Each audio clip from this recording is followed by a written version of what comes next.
So much stuff in the background. This is just real. I mean, this is just like what my shit looks like right now. Welcome back to my channel. I want to do like a 1 month update of being medicated for ADHD, as well as my 1 month diagnosis, kind of where I'm at.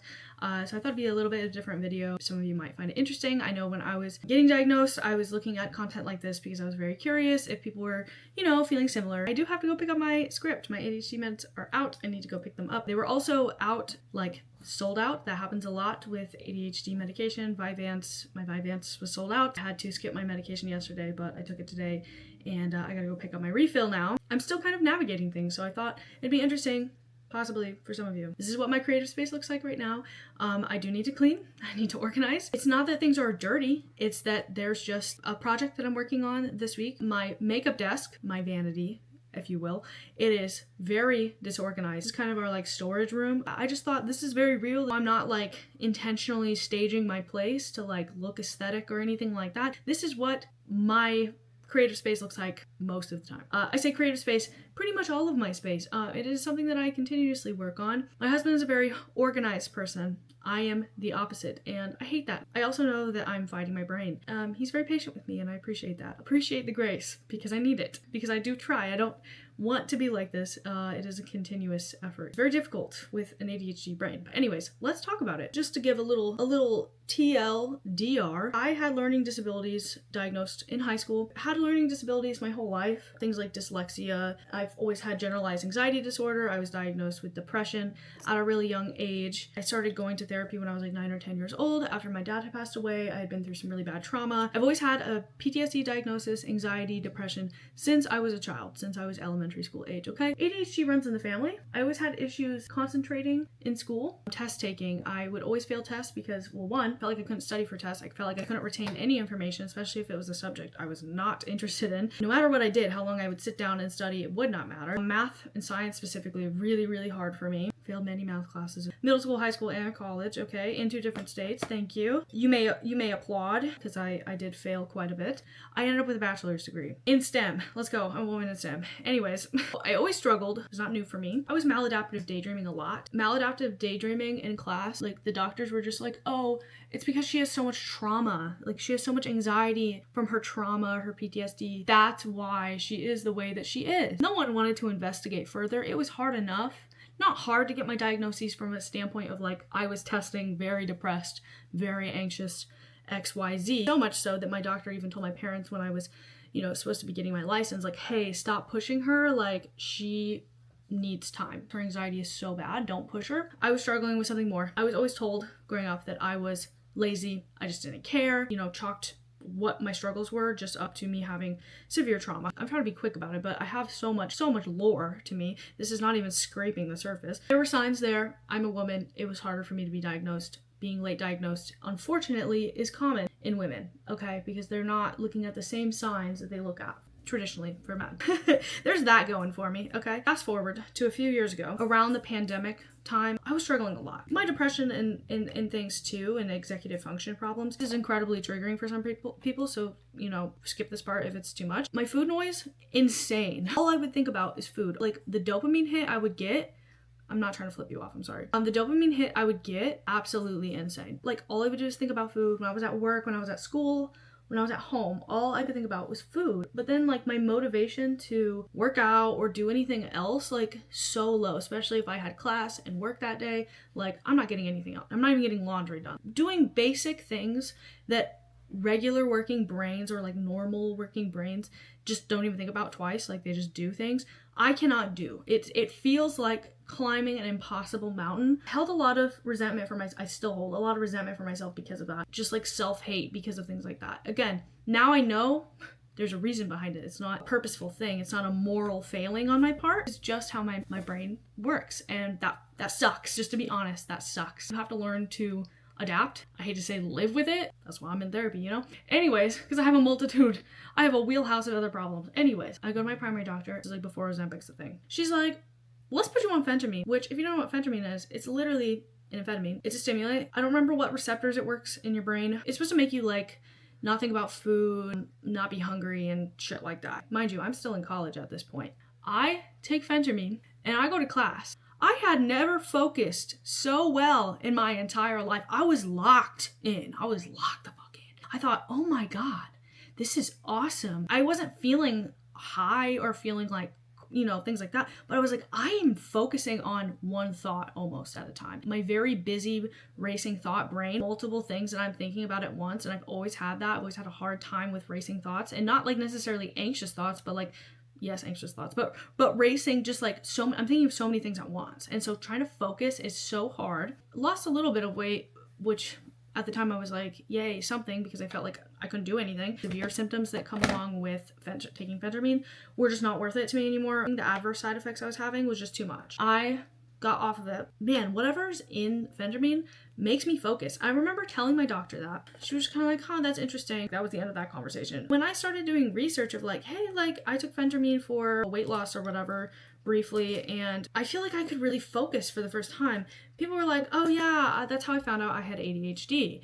And I was thinking at the time, like, there's no way I have ADHD. That's kind of sitting with me in the back of my mind. Okay, fast forward to last year. Finally settled in an area for longer than, a year. I'm like, okay, I can finally get back into therapy. I really need to get back into processing my trauma and continuing therapy, because I had been in therapy for like 10 years before, and then just with everything going on with school and grad school and having to move around a lot, trying to take care of any type of physical health or mental health is like really hard when you're moving around a lot. I do best with in-person therapy. I found a great therapist in the area. I started going to her. A few months down the line, she's indicating that I need to be tested for ADHD and autism. We won't talk about that today, the autism part. The ADHD part, I was just like, she really made me realize like some of the things that I was bringing to her that I was struggling with, like executive function, having a hard time concentrating, sleeping, sleep paralysis. Didn't know sleep paralysis could be related to ADHD, but it is. When I started taking my medication, it's completely gone now. After having sleep paralysis for literally like my entire life, having multiple times a night or multiple times a week, no sleep paralysis anymore. Finally get tested back in January. It is now April. I have been on the medication consistently. I've only skipped like 1 or 2 days. I didn't know if I was going to be able to get my refill, because that's the other thing. Trying to get refills of this shit is really hard, because they're like, are you addicted to this? Like, no, I just want my medication. The first day that I took my Vyvanse, I was like, this is how functioning brains just like think. Mind you, the first couple days are more intense, right? But like still, when I take it, I know a difference between when I take it and I don't take it. Now, it doesn't cure everything. It's not like a cure-all, like, oh, I have a normal brain now. It helps quiet your mind so much to be able to actually think through decisions. So all the things I've always struggled with, task switching, executive function, like my mind racing, XYZ. I was in tears because I was just like, I can't believe people just like wake up and feel like this. Like when I observe my husband getting up in the morning, being able to just like, oh, I'm going to start this task, and then I'm going to move to this task, and then I'm going to do this XYZ, I'm going to get this done today. I was just like, I can't do that. Like that is so hard for me to do. And it's frustrating because I don't want to be like that. Medication really made me realize that like, yeah, my brain does not function like it should. Sorry, I'm trying to read my notes because I'm like forgetting things that I'm trying to say. I've always been a piles person, trying to put things away in an orderly fashion. Like I want to do that. I want to be like, ooh, aesthetic. Like it doesn't happen. I cannot follow through with it. I go to my dresser, I say, I'm going to take all my jeans out. I'm going to fold them up, get rid of maybe pairs that I don't wear anymore, but I'm going to fold them up and put them away nicely. They look nice like that for like 0.2 seconds, and then they just start becoming a mess again, and I'm like it's a pile. And there's a reason why it's a disability. I don't think people realize how disabling ADHD really is. Other various diagnoses that classify me as a disabled person, having ADHD on top of that, I love this challenge of fighting myself every day. I've been really trying to rediscover myself, give myself grace, and just like process having a late diagnosis, as well as like skill regression. After getting my diagnosis and starting my ADHD meds, that my social battery is even smaller. I thought my social battery was always small. I was never like a party person. I didn't really like big crowds, and people at work wouldn't like invite me out after a shift, be like, oh, we close at 10, we're all gonna go out to the bar or something. I'm exhausted. Well, I was also in school and stuff too, but like just the social aspect, like why the hell would I do that? I feel like a lot of people maybe like they misunderstood me or like thought I was